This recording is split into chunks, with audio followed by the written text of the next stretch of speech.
Hello everyone, very good morning. I hope you all are very well. So आज हम करने वाले 21 March 2024 की डेली करंट अफेयर्स का analysis with revision and static GK and also ये जो question है ये पार्ट है डेली 20 एमसीक्यू सीरीज का which is available on GK Today app. So if you want to support GK Today financially then please do subscribe.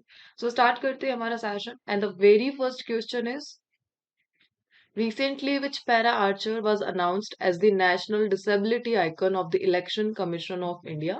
हाल ही में किस para तीरंदाज को भारत के चुनाव आयोग के राष्ट्रीय विकलांगता आइकन के रूप में घोषित किया गया है? सो आंसर होगा शीतल देवी को।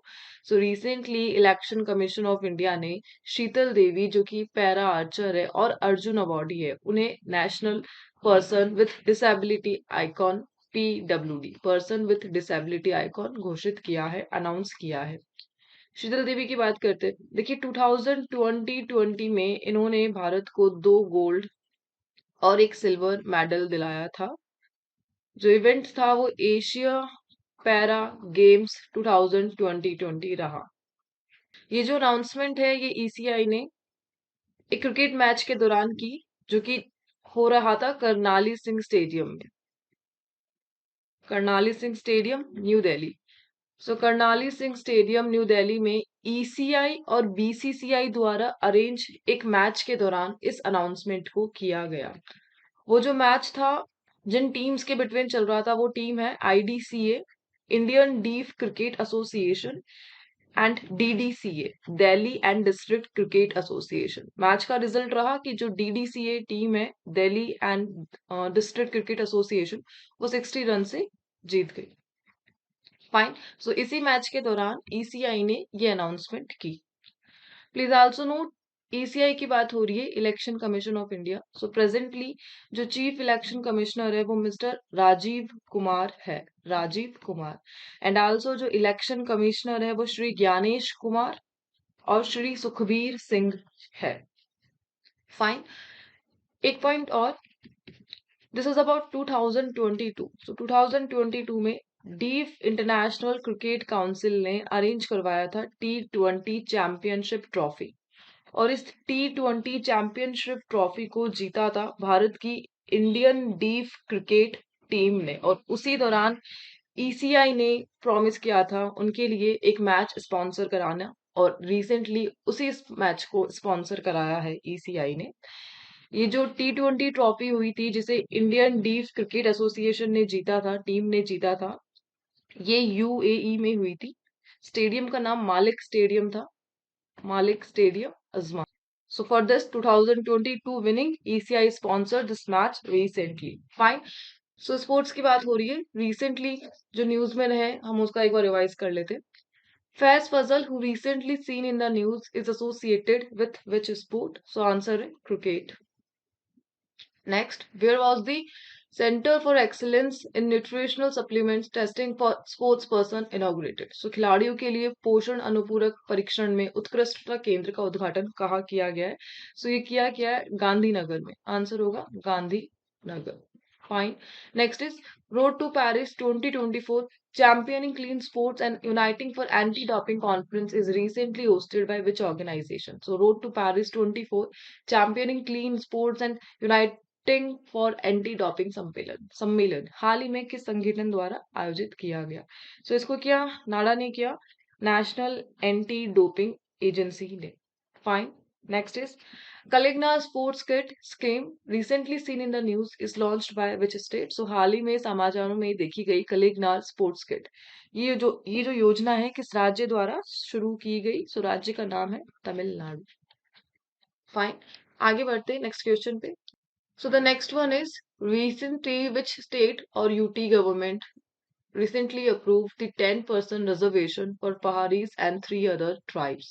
So हाल ही में किस राज्य केंद्र शासित प्रदेश ने पहाड़ी और 3 अन्य जनजातियों के लिए 10% आरक्षण को मंजूरी दी है?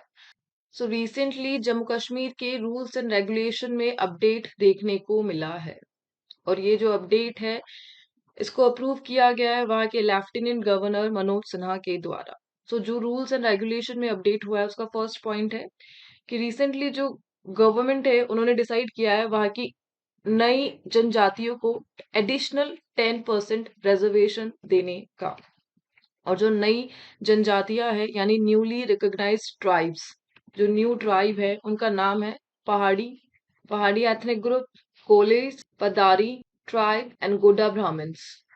तो जम्मू कश्मीर में ये न्यूली रिकॉग्नाइज्ड ट्राइब्स को एडिशनल 10% रिजर्वेशन देखने देने के लिए अपडेट किया गया है रिसेंटली। और इसी के साथ गवर्नमेंट ने 15 न्यू सोशल ग्रुप्स को ओबीसी कैटेगरी में ऐड करने का भी अमेंडमेंट किया है। सो जम्मू कश्मीर में अब जो ओवरऑल रिजर्वेशन हो चुका है एससी कैटेगरी के लिए वो हो चुका है 20%, और जो एडिशनल 10% है वो केवल इन 4 ट्राइब्स को दिया जाएगा, और पहले से मिलाकर अब टोटल हो चुका है 20%। फाइन, कुछ क्वेश्चंस के रिवाइज कर लेते हैं। The first question is the Hatti community, which was recently in news for legal dispute on its inclusion in scheduled tribes list, it's primarily found in which state of India? सो हट्टी समुदाय जो हाल ही में अनुसूचित जनजाति सूची में शामिल किए जाने पर कानूनी विवाद के लिए खबरों में था, मुख्य रूप से भारत के किस राज्य में पाया जाता है? सो ये हिमाचल प्रदेश में है। Next is Shimon Miras, a center showcasing the history of the Shina tribes, was opened in which state or UT? So इसको किया गया था जम्मू एंड कश्मीर में। Next, under free movement regime, tribes living along the border can travel up to what distance inside the other countries without a visa? So free movement rhythm के तहत सीमा पर रहने वाले जनजातियां बिना वीजा के दूसरे देश के अंदर कितनी दूरी तक यात्रा कर सकती है? तो आंसर होगा 16 kilometre. Fine. Next is Lok Sabha passed Constitution Order Bill for inclusion of scheduled tribes in which state? So Chhattisgarh is the answer. Fine. Let's move to the next question. And the next one is, so recently Kalkothi Valyar corridor news में रहा। सो ये जो corridor है ये उन 42 corridor में से एक है जिसे तमिलनाडु की एलिफेंट कॉरिडोर कमेटी ने आइडेंटिफाई किया था इम्प्रूवमेंट के लिए। So recently Kalkothi Baliyar corridor news में रहा। न्यूज में क्यों रहा ये कॉरिडोर? तो देखिए ये जो कॉरिडोर है ये उन 42 कॉरिडोर में से एक है जिसे तमिलनाडु की एलिफेंट कॉरिडोर कमेटी ने आइडेंटिफाई किया था रिन्यू के लिए। सो रिसेंटली ये जो एरिया है इम्पोर्टेंट है तमिलनाडु और केरल से एलिफेंट्स के रूट के लिए, बट यहाँ पर चल रहे डिस्टरबेंस और कंस्ट्रक्शन वर्क के कारण यहाँ पे प्रॉब्लम्स क्रिएट हो रही है, जिसके कारण जो एलिफेंट्स है वो नियर बाय विलेजेस में मूवमेंट कर रहे हैं, और इससे पीपल्स को डिस्टरबेंस हो रही है रिसेंटली। सो दैट्स वाई ये जो कॉरिडोर है ये न्यूज में रहा, Kalkothi to Baliyar corridor. Fine, let's move to the some revision question. So first question is, which state will feature India's first personal rapid transit or PRT corridor as part of its metro rail infrastructure? So कौन सा राज्य अपने metro rail बुनियादी ढांचे के हिस्से के रूप में भारत का पहला पर्सनल रैपिड ट्रांजिट या पीआरटी कॉरिडोर पेश करेगा? सो आंसर होगा इसका Uttarakhand. Fine. Next is, which company recently secured a contract to survey India's first PRT metro corridor using drones? So company का नाम है IG Drone. Fine. Next is, how many corridors are being developed under the National Industrial Corridor Development? So total 11 corridors का development किया जाएगा NICP के under. Next is, the proposed International North-South Transport Corridor INSTC will not pass through which of the given country? So INSTC ये pass नहीं होगा Uzbekistan के through. So the country name is Uzbekistan.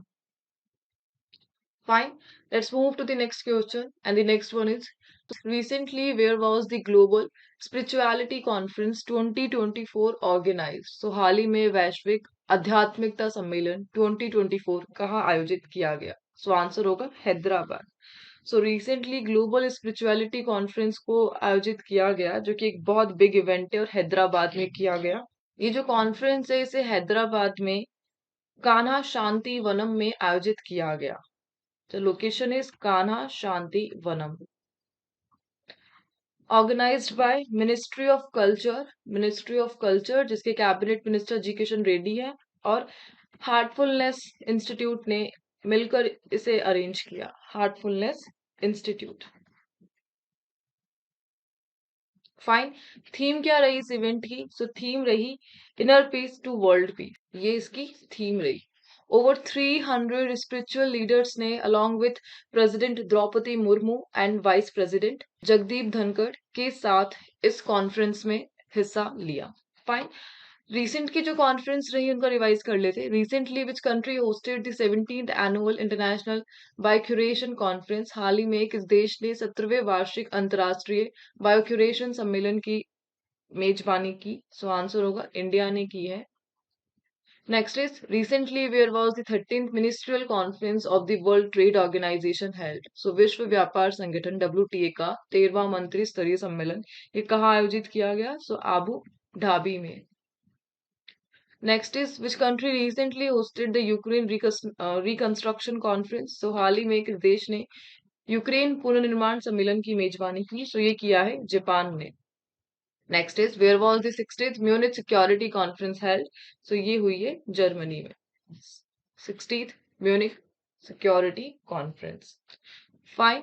Let's move to the next question, and the next one is recently which state government launched Trinetra app 2.0 to revolutionize crime prevention?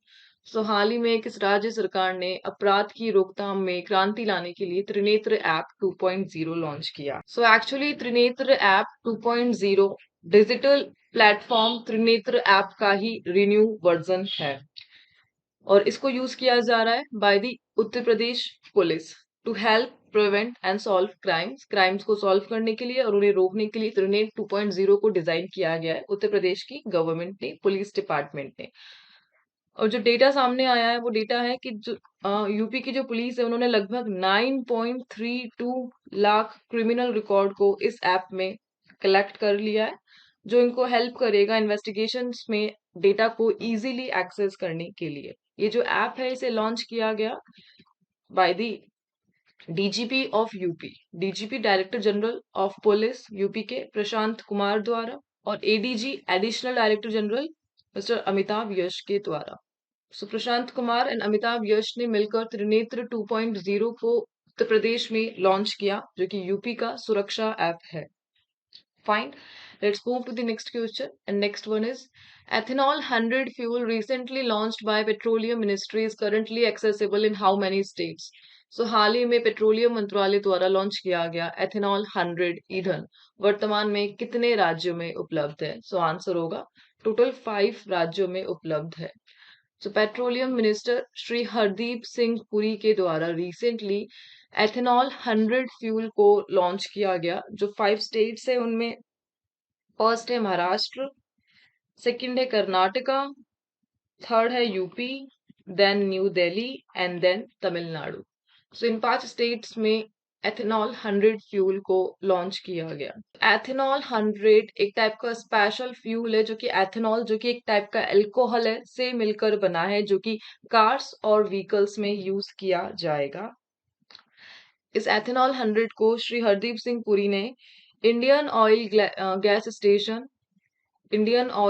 Station new Delhi में launch किया और इसको 183 gas station में all over India sold किया जाएगा. इसी के साथ पहले आपने सुना होगा E20 फ्यूल जो कि 20% एथेनॉल था और 80% गैसोलीन था. जनरली जो एथेनॉल होता है ये प्लांट बेस्ड होता है यानी शुगर केन, कॉर्न और बायोमास से बनता है. इससे रिलेटेड 2 फैक्ट्स की बात करते. फैक्ट नंबर 1, इंडियन गवर्नमेंट ने लास्ट 2022 में अचीव किया था एक टारगेट और टारगेट था 10% ब्लेंडिंग का, 10% blending of ethanol into petrol under the ethanol blended petrol programme. So government ने 2022 में अपना टारगेट अचीव किया था. जो टारगेट था वो 10% एथेनॉल की ब्लेंडिंग था पेट्रोल में और इस प्रोग्राम को नाम दिया गया EBP, ethanol blended petrol. Fine. Second fact is government का नेक्स्ट टारगेट है 20% ब्लेंडिंग और इसके लिए जो प्रोग्राम है वो है एथेनॉल सप्लाई ईयर और टारगेट ईयर है 25-26. So next target is achieving 20% blending of ethanol into petrol by 25-26. Fine. Let's move to the next. Next question is according to recent release CEEW's report, which of the following states have been placed on the top in water management? सो ये जो question है इसमें आपका question था कि water management में जो states ने टॉप किया उसमें कर्नाटका भी था, हाउ? सो एक्चुअल में ये जो रिपोर्ट है जिसे पब्लिश किया सीईडब्ल्यू ने यानी council on energy environment and water ने इस रिपोर्ट को रिलीज किया था। सो ये जो रिपोर्ट है ये वेस्ट वाटर मैनेजमेंट के लिए, प्योर वाटर मैनेजमेंट के लिए नहीं है। सो वेस्ट वाटर मैनेजमेंट में टॉप किया है हरियाणा ने सबसे पहले, देन कर्नाटका ने एंड देन पंजाब ने। सो ये जो रिपोर्ट है ये यूज्ड वाटर मैनेजमेंट के लिए पब्लिश की थी सीईडब्ल्यू ने 24 मार्च में। कर्नाटका में बेसिकली डिमांड ज्यादा है लेकिन ग्राउंड वाटर का जो लेवल है वो बहुत ही कम है, लेकिन वहां पर जो वेस्ट वाटर मैनेजमेंट है उसके लिए उसकी रैंक काफी इंप्रूव हुई है। Fine. Next is recently prime minister of India inaugurated the Kochrab ashram in which state? सो कॉचरब आश्रम का उद्घाटन कहाँ पर किया गया? सो ये किया गया गुजरात में। Fine. Let's move to the next question. And the next one is recently which state government has agreed to implement the PM Shri Schools scheme by signing an MOU with the Ministry of Education. So हाल ही में किस राज्य सरकार ने शिक्षा मंत्रालय के साथ एक समझौता ज्ञापन पर हस्ताक्षर करके पीएम श्री स्कूल योजना को लागू करने के लिए सहमति व्यक्त की है? सो आंसर होगा तमिलनाडु गवर्नमेंट ने। सो रिसेंटली तमिलनाडु की गवर्नमेंट एग्री हो गई है एक प्रोग्राम पीएम श्री को अपने राज्य में इम्प्लीमेंट करने के लिए। सो जो पीएम श्री है इसका फुल फॉर्म है prime minister for rising India, और इसके लिए रिसेंटली एमओयू साइन किया गया है with the ministry of education, जिसके कैबिनेट मिनिस्टर है धर्मेंद्र प्रधान। सो इस कोलैबोरेशन का एम क्या है? So basically quality of education को इनहेंस करना है तमिलनाडु स्टेट में, और नेशनल एजुकेशन पॉलिसी 2020 के जो ऑब्जेक्टिव्स है उसके साथ होना है तमिलनाडु गवर्नमेंट को। दैट्स वाई उन्होंने रिसेंटली एमओयू साइन किया है गवर्नमेंट ऑफ एजुकेशन के साथ पीएम श्री प्रोग्राम को ज्वाइन करने के लिए। कुछ फैक्ट्स की बात करते रिगार्डिंग पीएम श्री। सो फैक्ट नंबर 1, पीएम श्री को स्टार्ट किया गया था 7th of September 2022 में। फाइन। और अप्रोक्सीमेट 14,500 एग्जिस्टिंग स्कूल्स को नेशन वाइड डेजिग्नेट किया जा चुका है as a PM Shri school. इसका जो लॉन्चिंग ईयर था वो 22-23 था, 22-23, एंड टारगेट ईयर है 26-27। टोटल जो बजट था वो है 27,360 करोड़, जिसमें से सेंटर का कंट्रीब्यूशन है 18,120 करोड़। सो बेसिकली एजुकेशन में इम्प्रूवमेंट लाना इसका एम है। Fine. Let's move to the next question and the next one is Ullas initiative recently seen in the news is related to which one of the following sector? हाल ही में समाचारों में देखी गई उल्लास पहल निम्न में से किस क्षेत्र से संबंधित है? सो एजुकेशनल सेक्टर से संबंधित है। सो उल्लास इनिशिएटिव, इसकी जो टैगलाइन है नव भारत साक्षरता कार्यक्रम इनिशिएटिव, इसका जो एम है एजुकेशन में इम्प्रूवमेंट लाना, ये इसका एम है।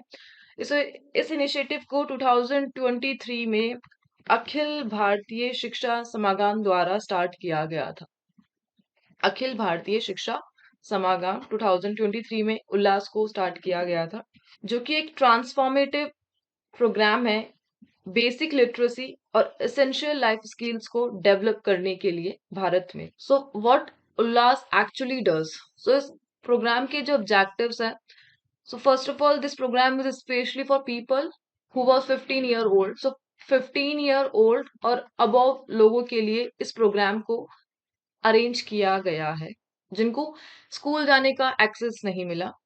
ये न्यूज में क्यों रहा? ये न्यूज में इसलिए रहा क्योंकि recently department of school and literacy ने एक टेस्ट कंडक्ट करवाया था। टेस्ट का नाम था FLNAT, foundational literacy and numerical assessment test across 23 states, जो कि उल्लास इनिशिएटिव का ही एक पार्ट था। ये जो टेस्ट कंडक्ट कराया गया डिपार्टमेंट ऑफ स्कूल ने, सो इस कारण उल्लास इनिशिएटिव अभी न्यूज में रहा। सो मिनिस्ट्री से रिलेटेड प्रीवियस क्वेश्चंस को रिवाइज कर लेते हैं। Recently ministry of rural development signed an MOU with which institute to formalize their partnership in application of geospatial technology and AI। So हाल ही में ग्रामीण विकास मंत्रालय ने भू स्थानिक प्रौद्योगिकी और AI के अनुप्रयोगों में अपनी समझदारी को औपचारिक रूप देने के लिए किस संस्थान के साथ एक समझौता ज्ञापन पे हस्ताक्षर किए? साझेदारी को। सो आंसर होगा आईआईटी दिल्ली ने। इंस्टीट्यूट का नाम है IIT. Next is right to repair portal recently seen in the news is an initiative of which ministry? So ये इनिशिएटिव है मिनिस्ट्री ऑफ कंज्यूमर अफेयर का। Next is Poshan Pakhwada recently seen in the news is organized by which ministry? So Poshan Pakhwada जो कि news में रहा, किस ministry ने इसको आयोजित करवाया था? सो ministry of women and child development ने। Fine. Let's move to the next question. And the next one is Rakhines Peninsula recently seen in the news due to volcanic eruption is located in which country? So Rakhines प्रायद्वीप की बात की जा रही है जो कि हाल ही में ज्वालामुखी विस्फोट के कारण खबरों में था। किस देश में स्थित है? So ये है आइसलैंड में। So recently एक वल्कानो में eruption देखा गया जो कि Rakhines Peninsula आइसलैंड में स्थित है और दिसंबर से लेकर अभी तक का ये इस वल्कानो का 4th इरप्शन है। रेकिन्स की बात की जाए तो एक्चुअली ये आइसलैंड की कैपिटल सिटी है और इसी कैपिटल में एक जगह है जिसका नाम है ग्रिंडाविक। सो इस ग्रिंडाविक से ही कुछ ही किलोमीटर की डिस्टेंस में नॉर्थ ईस्ट में स्थित है ये वल्कानो, इसलिए वहां की गवर्नमेंट ने स्टेट ऑफ इमरजेंसी को डिक्लेयर किया है एंड दैट्स व्हाई आइसलैंड अभी न्यूज में रहा। Fine. So international current affair से रिलेटेड कुछ लास्ट क्वेश्चंस को रिवाइज कर लेते हैं। Recently which country has become the 97th member to ratify the international solar alliance? So हाल ही में कौन सा देश अंतरराष्ट्रीय सौर गठबंधन का अनुमोदन करने वाला 97th सदस्य बन चुका है? सो ये बन गया है Panama. Next is Sea Defenders 2024 recently seen in the news is a joint coast guard exercise between India and which country? So US और इंडिया के between है Sea Defender 2024। Recently, which country became the 32nd member of the NATO? NATO का 32nd जो member है वो कौन है? Sweden बन गया है। And next is Pars one satellite recently seen in the news launched by which country? So Iran ने launch किया। Fine. So that's all for today. Next quiz पे move करते हैं। So स्क्रीन पर आपको टोटल 4 क्वेश्चंस दिख रहे हैं। इनका आंसर करना है आपको कमेंट बॉक्स में। आई होप आप करेंगे ऑनेस्टली। सो मिलते हैं नेक्स्ट सेशन के साथ। इसी के साथ एंड करते हैं आज का सेशन। और कुछ भी इम्प्रूवमेंट आपको करना हो, मेरी वॉइस में कुछ इशू हो रहा हो, बैकग्राउंड कुछ प्रॉब्लम हो रही, तो प्लीज आप मुझे एक बार बताइए कमेंट बॉक्स में और इम्प्रूवमेंट करने का मैं और ट्राई कर रही हूँ। Thank you so much for watching.